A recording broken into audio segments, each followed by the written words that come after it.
گناہوں میں جو لذت ہوتی ہے، خوب سمجھ لو، اللہ تعالی ہم سب کو توفیق عطا فرمائے، گناہوں میں جو لذت ہوتی ہے اس کی مثال حضرت حکیم الامت فرماتے ہیں، اس کی مثال ہے جیسے کھجانے میں لذت آتی، خارش ہو جائے تو کھجانے میں لذت آتی ہے کہ نہیں ہے؟ یہاں تک کہ لوگوں نے کہہ دیا کہ مزہ یا تو کھاج میں یا راج میں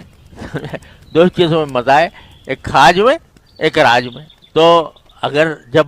آدمی کو خارش ہوتی ہے، کھجانے میں کتنا مزہ آتا ہے، لیکن آخر کار کیا ہوتا ہے؟ زخم ہو جائے گا نہیں، لیکن جس وقت لذت آ رہی ہوتی ہے اس وقت ہاتھ رکتا بھی نہیں کہ بھئی روک لے ہاتھ کو، مزہ اتنا آ رہا ہے۔ تو حضرت فرماتے ہیں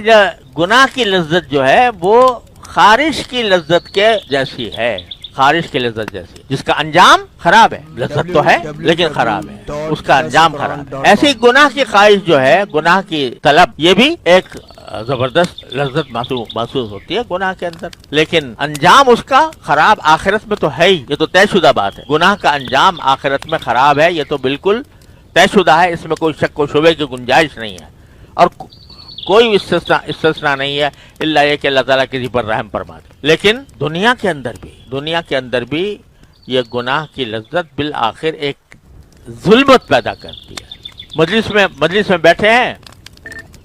غیبت ہو رہی ہے کسی کی، اب غیبت یعنی برائی ہو رہی ہے کہ فلاں میں یہ خرابی ہے، فلاں میں یہ خرابی ہے، فلاں میں یہ خرابی ہے، اس کا مذاق اڑایا جا رہا ہے، اس کی توہین کی جا رہی ہے،